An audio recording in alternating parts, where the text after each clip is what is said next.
જય હિન્દ જય Bharat. Vanand society ward number 9 Bipinbhai Bhatti. અમે લોકો આજે આખી સોસાયટીના રહેવાસીઓ જે ગુંડા તત્વોનો ત્રાસ અને જે વાણંદ સોસાયટીમાં દર વર્ષે પાણીનો ભરાવો થાય છે અને સોસાયટીના રહેવાસીઓને આર્થિક તકલીફ ભોગવવી પડે છે, તો એ તકલીફ ભોગવવી ન પડે એ માટે આજે કલેક્ટર સાહેબને રજૂઆત કરવા આવ્યા છીએ. ગયા વર્ષે ખૂબ જ પાણીનો ભરાવો થવાથી જે સોસાયટીના જે તળાવમાં પેશકદમી થઈ છે મોટા પાયે, એ પેશકદમીના કારણે ઘણો બધો પાણીનો રોકાય છે અને ભરાવો થાય છે. તો એ દૂર થાય અને ખાસ કરીને ત્યાં આખું નાલું છે એ સાફ થાય. અને હમણાં થોડા સમય પહેલાં એ નાલું સાફ કરવા માટે કર્મચારીઓ આવેલા મહાનગરપાલિકાના, ત્યારે આવારા તત્વો એની પાસે ઉપર પથ્થરમારો કરી કામ રોકાવેલ.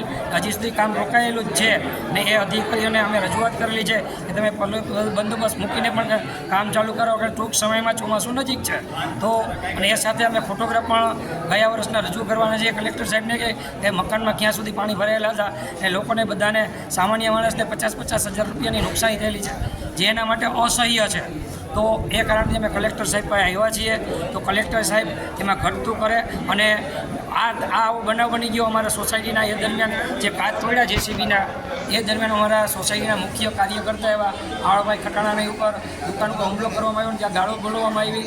અને એ વિશેની આજે કોઈ પણ એ બાબતમાં પણ કોઈ પણ અમારા મેયરનો વોટ છે છતાં પણ મેયર કે કોઈ પણ કોર્પોરેટરો કોઈ પણ અમારી ખબર પૂછવા પણ નથી આવ્યા. ને જ્યારે પણ હોનારત થઈ હતી ત્યારે પણ કોઈ પણ કોર્પોરેટર અમારી આ ખબર કાઢવા આવેલ નહીં, મેયર સાહેબ ખબર કાઢવા આવેલ નહીં.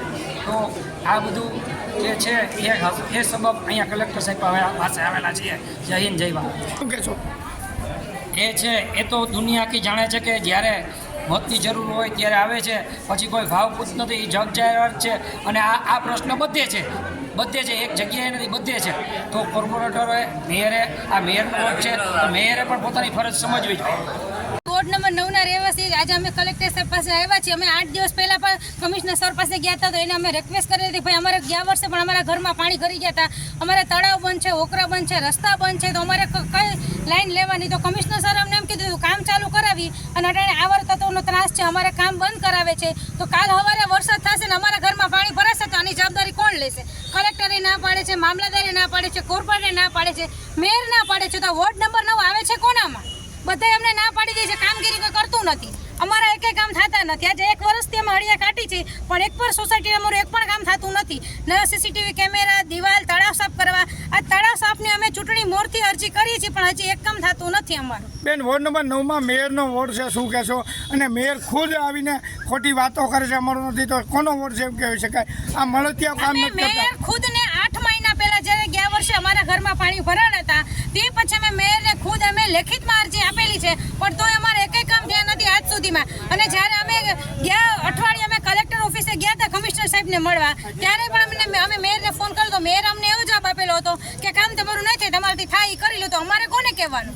અમારું કોઈ સાંભળતું જ નથી. ખાસ કરીને ચૂંટણી આવે છે ત્યારે બેન મત લેવા આવે છે, પછી તમારા કામ ન થતા મળે ત્યાં પોતાના ખિસ્સા ગરમ કરે છે, શું કહેશો? એ વાત તો સાચી જ છે કે ચૂંટણી ટાણે મત ટાણે આવે છે પછી કોઈ આવતું નથી ને પછી કોઈ જવાબ દેતું ને. ગયા વર્ષે અમારા ઘરમાં પાણી ભરાઈ ગયા હતા, અમારા છોકરા ડૂબી ગયા હતા, તોય કોઈ આવતું નથી. કોઈ કોર્પોરેટર કે કોઈ મેયર કોઈ જોવા આવતું નથી માણસ એમાં છે કે નથી. અને અમારા ઘરમાં એક દિવસનું અનાજ પણ નહોતું રહ્યું ખાવાનું કે આવે છે કે તમે આ મત આપી દો, અમે કામ કરાવી દેશું. પણ જ્યારે મત લેવાય જાય પછી કોણ તમે ને કોણ અમે. મહેરની વોટ છે પણ મહેર જેવું કંઈ લાગતું નથી. મહેર તો કોઈથી જોવા પણ નથી આવ્યા કે વાણંદ સોસાયટીવાળા જીવે છે કે મરી ગયા છે.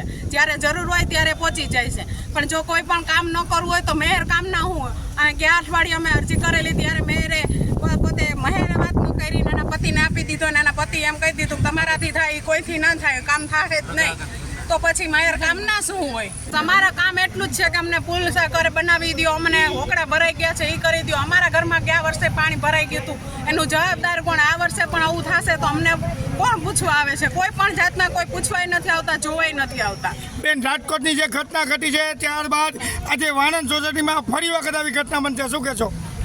અમારું કહેવાનું ઈ જ છે પણ અમારી માંગ કોઈ પૂરું કરવા વાળું જુનાગઢની અંદર કોઈ છે જ નહીં. મેયર પાસે જાય તો કલેક્ટર પાસે જાય, કલેક્ટર પાસે જાય તો કમિશનર પાસે જાઉં. તો અમારે જવાનું કોની પાસે? ઓલા બહુ એમ કે અમારું તળાવ નથી, ઓલા એમ કે અમારું તળાવ નથી. તો આ તળાવ છે કોનું?